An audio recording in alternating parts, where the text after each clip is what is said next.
Last thing I want to talk about, though, is a more positive story. Look, there's no reason why we'd ever talk about non-league football here on the Prem Show. But here we go. 2 superstar actors have purchased a team, a little upstart called Wrexham, and they went out and they wrecked something. You know what I mean? They won. They won. They're getting promoted. Very difficult to get promoted out of the National League. You got to finish in the top position to be guaranteed a promotion spot. We all watched the show. We know what happened last season. This season, they get the promotion in superstar fashion. Buddy, friend of the show, Ben Foster, saves this incredible penalty at the 96th minute. I'm sorry, but that is probably the highlight of me watching. Yeah, you couldn't have even written that. Like, if you wrote that, I'd be like, so wrong. I'd be like, yo, wow, that's such a reach. But no, he, like, absolute hero. Yeah, it was real angels in the outfield type shit for those of you who ever watched especially VHS since, like, films. he has already, like, sort of diversified his post-playing career with, like, cycling and YouTube and whatever. And you're like, it's so nice to see that he's been able to do that. And then all of a sudden it's like, hang on. I'm not done. He's not done yet, folks. Bro, he was on the morning show this morning, and he talked about he's not sure he's staying. I'm like, but I heard you say to Ryan Reynolds, you staying. If he texts you, you're probably staying. But it's a feel-good story. But there's also like this undercurrent of like eye rolling. Oh, it's only because they're on TV. This isn't real football. Isn't this? I think this is more of a sign to MLS. This is what you should be doing, is showing the people, the characters, the emotion, the good, the bad, the ugly. This is what you should be doing. There were watch parties all over the country for a non-league team. That just tells you that if you can find a way to connect people to the players, which is what Cooligans has tried to do from the beginning, if you can find a way to show that these people are human beings and get a way to connect with them that way, then maybe they'll care about what happens on the pitch, and it's happening. Yeah, I have a lot of really strong feelings about all of this. I think that we're seeing, especially post-peak COVID, I'll call it, because it's a really weird encapsulation of time. Right. We're seeing a lot of new celebrity investors in various clubs, both domestically, abroad, and otherwise. I think that what Ryan Reynolds and what Rob McElhenney, am I saying his last? Yeah, you got it right. Okay. I'm like, wait, I listened to that video, which his birthday wish was like 10 out of 10 with that song that none of us will ever mispronounce Rob's last name ever again. Again, they're very business savvy is what I'll say for them. Yes, they are actors and you can't avoid acknowledging that. But I think that what they've done for Wrexham has been so smart in every aspect, because, you know, you need the cash influx, you know, you have to raise funds. So it's like they partner with TikTok and other brands like that, that gets you at least solid footing financially so that you can focus on the really important parts of the team, which is the actual team at hand playing. I also think they've done a really good job of not trying to overshadow their own players, right? Incredible job of that. So you hit this very conscious uplifting of the players at hand, which is the whole point, right? If your interest is in a team, that's who you're supposed to be promoting. You're not, it's not this weird, self-indulgent, I have a lot of issues with that because I feel like it's not always in the best interest of the teams themselves to have these kind of people involved. I get. And I think that it needs to be very carefully curated. And I think that they've done that.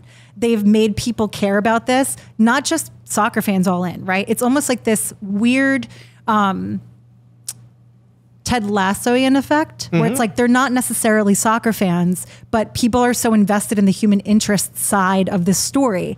And with that, you now also have viewership, which you're not always going to pick up fans, you know, day one that are like, oh my God, I don't know anything about this football thing. Like, let me get into it. Right. That's not the way it happens, right? But if you can get it to happen organically and authentically, that is how you usher in new fans. And I think they've done a brilliant job of doing that. Also, how many times can they play this card? You know, they got promoted to League 2. Right. Are these fans going to stick around to League 1, Championship, Premier League, if those things happen? This might be a few seasons in. I think that it ends up being a snapshot in time, right? You end up clearing this bar and you see, what can I do next? But will the same formula work season over season? Absolutely not. right? And you see that with other clubs that do not have necessarily the star power influx. It's not just the celebrity that's getting these teams there, right? Like, yes, you have the cash, but cash doesn't get you everywhere. You have squads that necessarily play money ball in a lot of ways when they get promoted because they do not have the cash or the ability to raise it as quickly, They just got the promotion money. They just have the promotion money, and you do the best that you can to patch in the holes in your squad and hope for the best. So with that, like, we see a lot of this, and yes, they've developed a community. They have new people that care. Obviously, there's always going to be some sort of attrition season over season, especially if they're not actually football fans. But what they've done is remarkable. Like, I can't even be mad at it. I'm not. And in fact, if anything, I think, and to a point you made, which is there are people that are fans of Wrexham, not Wrexham Football Club, right? They're fans of the story behind it. They're also fans of the Wrexham fans. Yeah, exactly. Right? Like, there's something that's both intoxicating and just like alluring about seeing people so passionate about something. And that something happens to be something that you get to watch too, right? You get this extra filter of like, this is fandom. And this is why, especially in, MLS and otherwise, they're starting to do a better job of turning the camera on the fans and the supporter sections. Whole channel. Because now they have the geography digitally to put them. But that was something that was missing. The thing is, if you want people to be excited about something, put the camera on the people that are most excited about that something and let them talk, right? Let them be the knowledgeable ones. Let them be the ones that have cried and sweat and bled alongside this team. And that's how you show them, build, because that's how you build passion. Right. Miguel, pull up, go to YouTube and pull up a channel called Bunch of Amateurs. Okay. Which is, I only found out about this